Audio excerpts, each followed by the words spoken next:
Welcome back to another UNC Tar Heels basketball recruiting podcast slash UNC basketball podcast. We're going to do a little recruiting, little non-recruiting stuff here. Basically, this is our look at the first 3 months of Hubert Davis as the head coach at North Carolina, putting together his staff, getting out on the recruiting trail, hosting kids.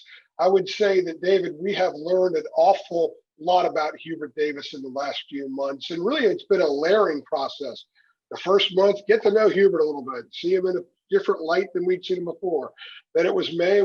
Hubert went out and did the circuit, doing some interviews, some podcasts, and started lining up recruiting stuff. And then in June, we really got to see Hubert and his full staff go full throttle into recruiting. So David Sisk, our very own David Sisk, director of basketball recruiting, longtime college coach, high school coach, AAU coach. He's dipped his toes in all kinds of things in the sport of basketball.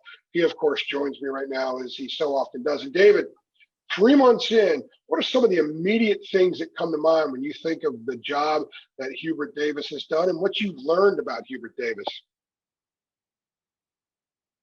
As far as what we've kind of learned about him, I think we've kind of learned his personality. I think we've kind of learned about who he is. He's going to be himself. And I think that was kind of obvious earlier, but, he's had an opportunity to change it, and he's not done it. Uses a sense of humor. He's personable, pretty, humble guy. And I think he just uses all of that to these recruits. I feel like they've known him their entire lives. So that's one thing. But I've also noted, I think, on a recruiting trail, I didn't know how aggressive he was early. And obviously, when you have new players, that's a concern, or new players, a new coach, rather, that's a concern. You just kind of wonder, how that's going to be.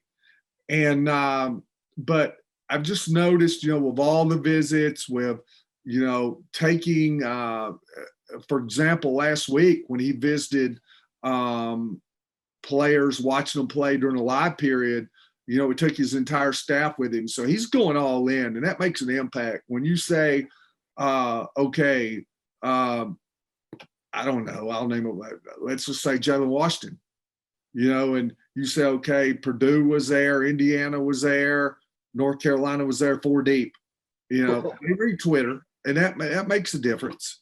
So that's going to be that's one thing that I've noticed is just I think he's been aggressive, and I think as he gets comfortable, he's going to become even more aggressive.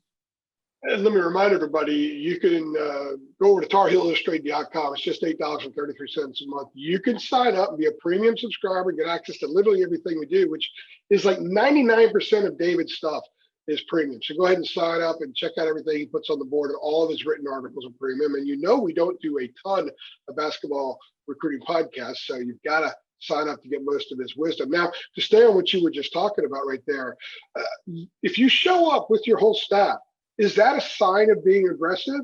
Or what kind of signal does that send to an AAU coach who's advising his player? And what kind of message does it send maybe to the player? It tells me that they're wanted, because you've got events going on all over the country. I mean, you had them in the Carolinas. I mean, every or basically state high school organization last week was putting on some type of team camp. He could have went and seen a lot of players, and they go see Kyle Filipowski in Massachusetts, and then they turn around the next day. They were 4 deep for that. They turn around the next day, they go see Jalen Washington. So that was very impressive to me. And if I'm Jalen Washington, I was like, they're serious. And if I'm Hubert Davis, I said, look, we could have spread these coaches out, and we could have went and seen a lot of other guys. But we're all in on you, buddy. Yeah, that's what I was going to say, because we run a lot of photos of Carolina assistants or Roy in the past when they were at different events, and I've got them on my hard drive, a lot of them. And Roy is, if he was with another coach on his staff, it was usually Steve Robinson. There are a couple I have with him with Sean May, one where he's with Brad Frederick. So if you're a player and you're playing in an event and maybe the third assistant shows up, and you see the North Carolina people again. You're told North Carolina's here. It's the second assistant a couple weeks later. Does that tell you that they're not interested, or is that just the coaches want to get out as many kids as possible to say we had somebody at your game? Does that accrue and a value over time? Yeah, I think as July goes, especially, and then you start getting into the AAU events, I don't think right now one weekend would tell a kid, hey, we're not interested. But, you know, I've talked to kids too before when they're like, you know, they didn't come and see me all July. So, and we try to deduct. So we're going to, we'll start out that first weekend, the 8th through the 11th. I'm going to be at the Under Armour event, Cartersville, Georgia, and then I'm going to the Adidas event in Hoover, Alabama. And I'll be honest with you, I'm going to be coach watch. I'll be like the paparazzi. I'll be coach watching as much as I will be player watching. I'm going to, because when Will Shaver's going to be there, Isaac Trout's going to be there. So I know, like at Under Armour, so I know those are guys that they're interested in.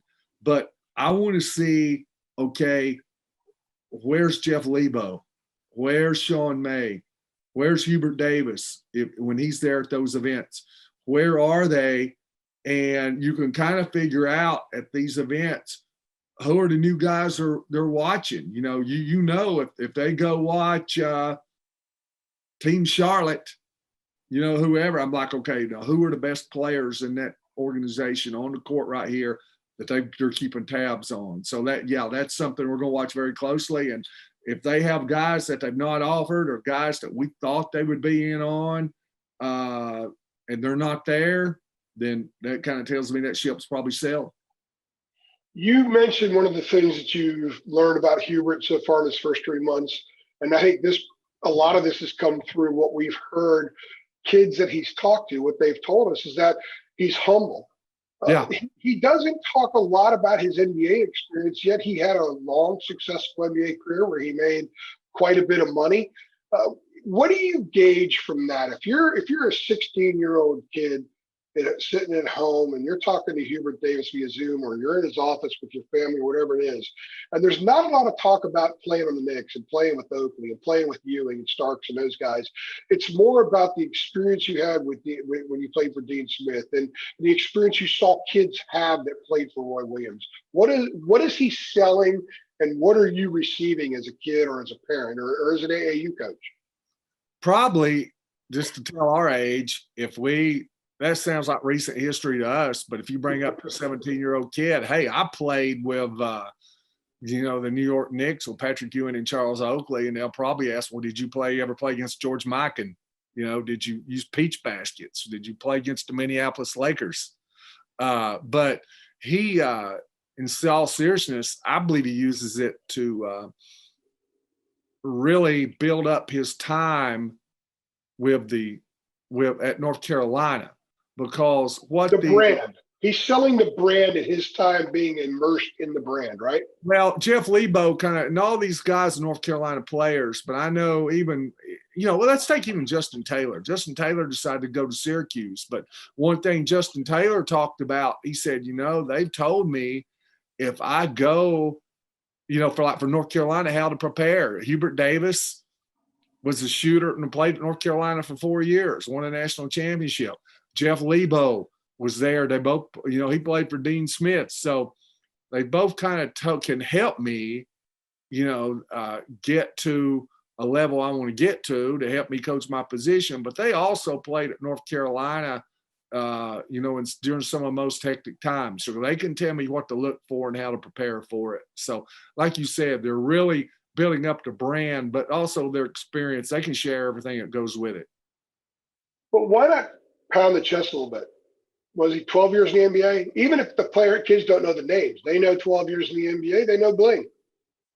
I think he's probably done some of that, but I think when you compare it with everything he's selling about North Carolina, it's probably not nearly as much. I'm sure he's told them about the Knicks, and I've asked players that, what did he say about it? And they're like, well, he's brought it up, but he's not going to go in a guy's living room and talk to him about for an hour and 15 minutes about playing for the Knicks. It's going to be, he might bring it up some, but 99% of it's going to be about North Carolina.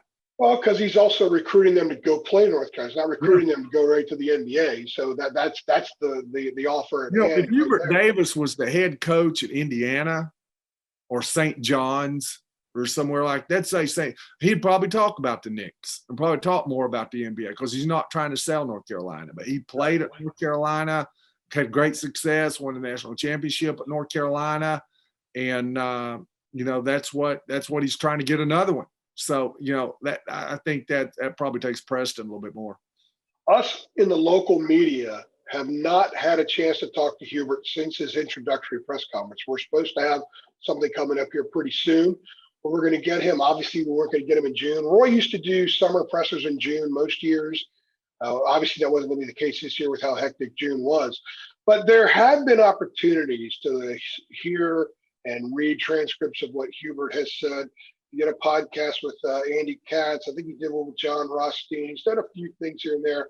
He did speak to the Rams Club back in the spring and said a few things. And a couple of things about Armando Bacot being an ACC Player of the Year stuff. When you look at some of the stuff that he said about style of play and just his passion and his exuberance and all the different things that make Hubert who he is, we try to pick them. We're trying to figure out what they're going to look like. And not just through how he's going to recruit down the road, but how the 2021 Tar Heels are going to look like. What have you gauged so far about the way Hubert's going to try to mold this next year's team? I've not really seen or listened to any of those interviews or seen transcripts or anything like that, but just look what he's telling players, what type of players he's trying to recruit, things like that. And they all tell me he wants to play in space a little bit more, but he said too that he'd like to do both. That's one thing that stuck with me early on, that he would like to be able to do multiple things. If he has to play two bigs, pound the ball inside, he'd do that. If he had to space the floor, he'd do that. And so it's also apparent that he wants shooters. He's recruiting a lot of shooters. Is it possible to do both with quality players? Both. You're talking about shooting. Is it possible if you got to go real big one night and look a little bit like last year's team, and you got to go 25 minutes like that, or on another night you got to go 30 minutes, spreading that thing out, looking like the NBA playoffs do right now, where nobody's even in the lane? Is it possible in college to build a competent roster where you could kind of shift around, rotate around, doing those things? And I think that depends on numbers and your roster management. If you're, for example, if you're Leonard Hamilton, yes. And the reason I say that, Leonard Hamilton plays everybody on his bench a lot. It's nothing. He goes 12 deep. But you look at a lot of coaches, you look at John Calipari, John Calipari is going to have 5 stars and never get off the bench. John Calipari is not going to go any deeper than about 7. And a lot of your more old school guys do that. So it's going to depend on, and we're going to find out about him. Roy was going to play 9 or 10 guys a lot, he did that a lot last year. Now some may play more than others, but he's going to do that. And interested to see if Hubert has that same philosophy. But if you play a deeper roster, you can do it. But players have got to be patient. They got to understand that there's going to be nights they're going to get their numbers called more than others. So, that's going to be up really to a guy to be able to stroke some guys' egos and not let their feelings get hurt. A little recruiting stuff here for a minute. And we're not going to talk prospects so much. We're just going to sort of talk the kind of success that Hubert had in June.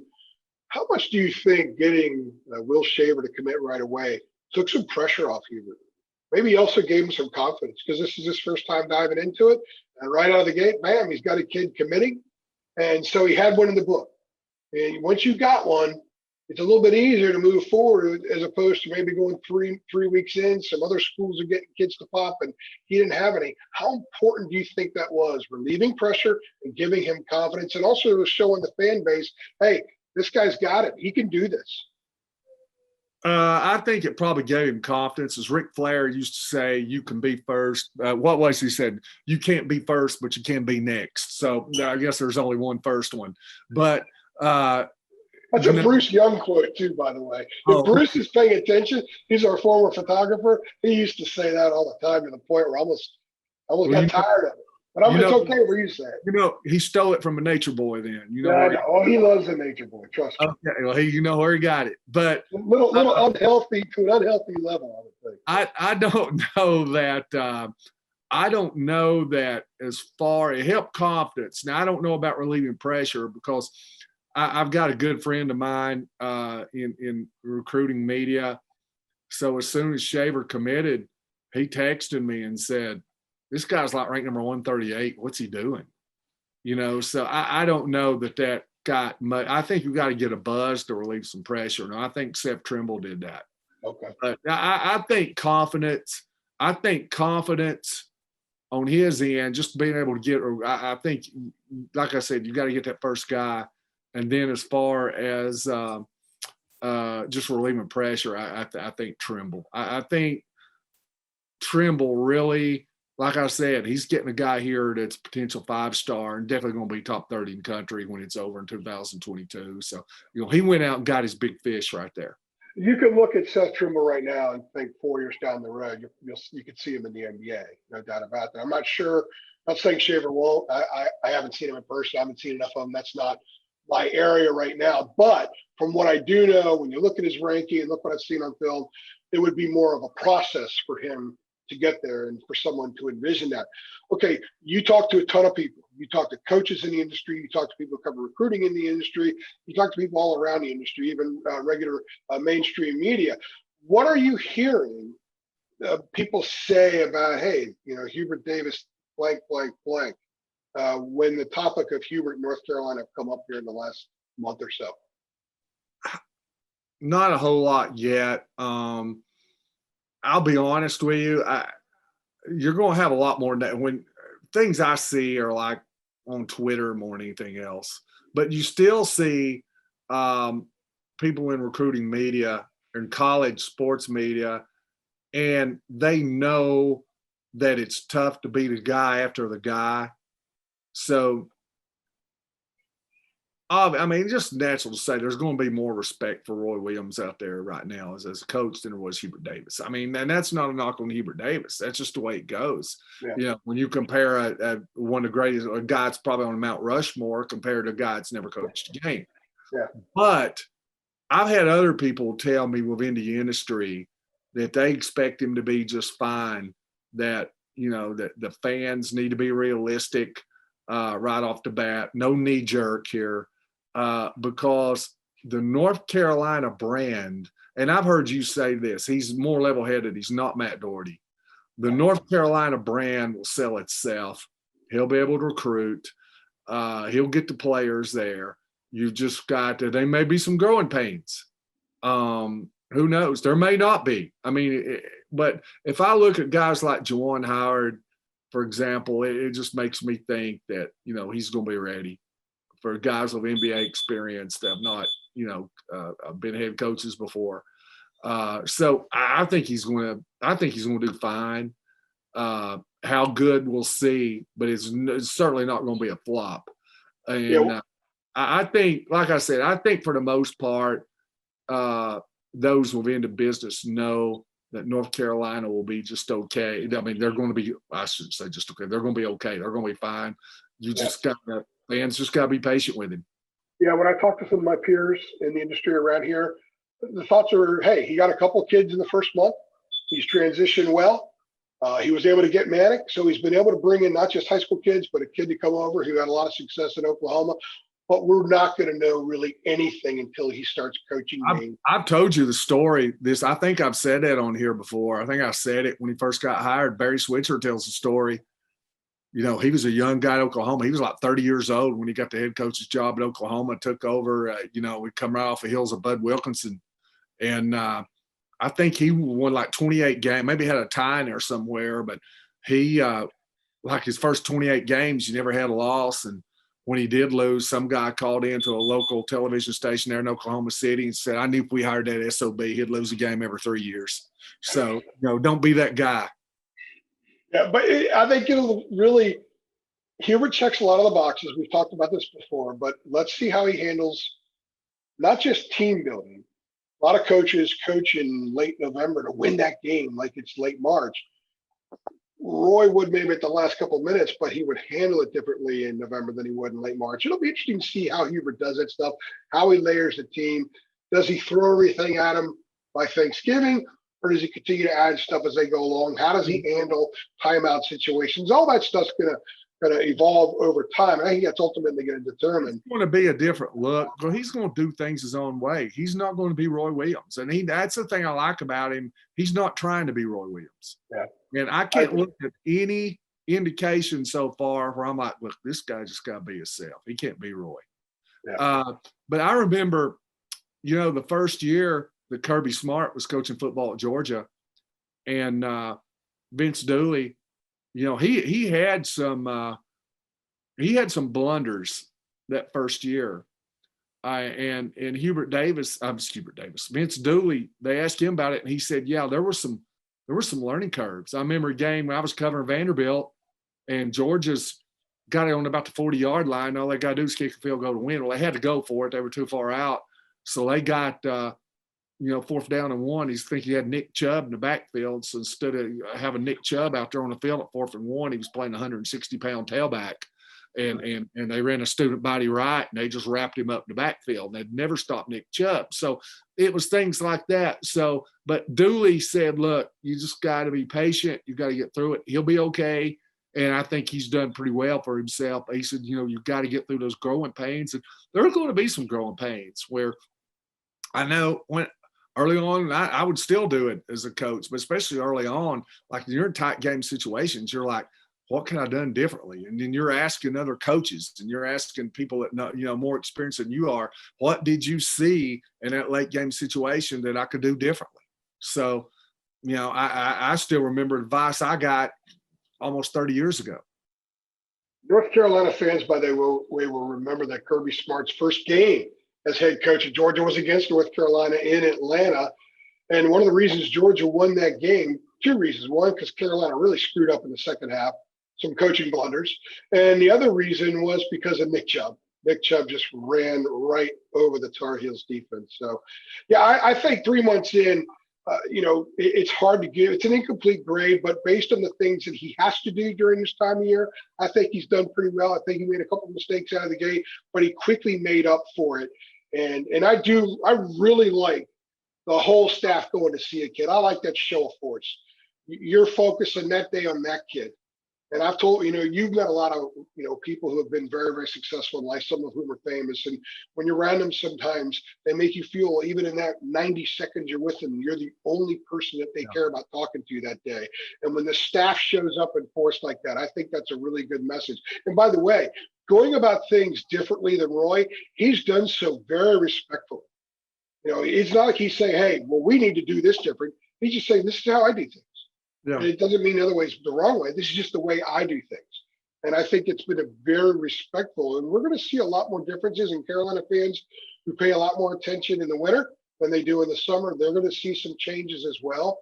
And they're the right changes because they're the changes that Hubert wants, that he's comfortable with. Yeah, I think you hear the phrase all the time, winning the press conference. And I think he's done that so far because he can put people's, minds at ease. But like you said, I've seen coaches go in at play. I've seen them do it at high school. I've seen them do it at college, where they've just kind of gone in and really not paid a lot of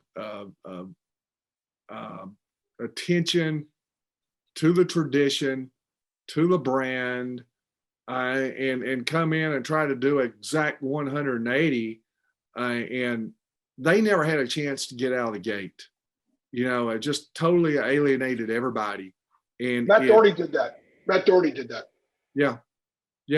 My brother always says, when you go into a new situation and you haven't been there for a while, it's the old preacher when he goes into a new church. You want the organ's over here and you want it over there. It's always been over there wherever you've been. But you move it a foot a week. And a year later, people coming to the church, the organ's over there, and nobody notices it ever moved. Do you think if Ray Perkins could have gone back to Alabama, he'd have tore down Bear Bryant's practice tower? He did that, before he even coached the game. He never had a chance.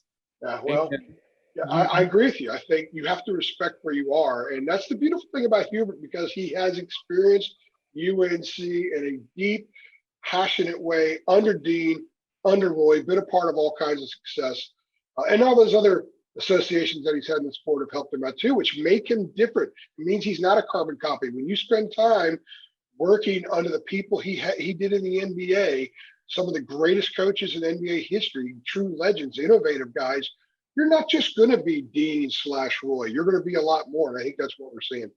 Yeah. And even I'll go back from, a lot of friends around the University of Tennessee, around, the football program there. Know a lot of guys that played. And, that's always been a thing really with the last few coaches, is which ones would have the old ball players back and when they could come into practice. They were always welcome. And you would think every coach would do that. But, man, I'm always surprised at how many coaches come into places and they don't reach out. They don't reach out to alumni. They don't reach out to former players.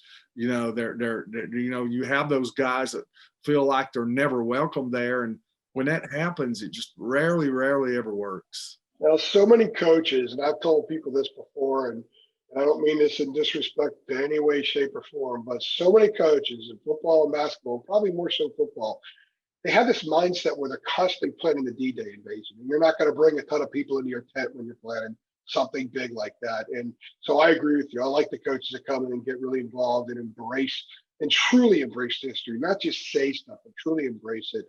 And it's easy for Hubert because he's a part of it. It's easy for Mac Brown because he was once a part of it and he is again. So North Carolina is very fortunate to have a couple people at the helm that get it in a big time way.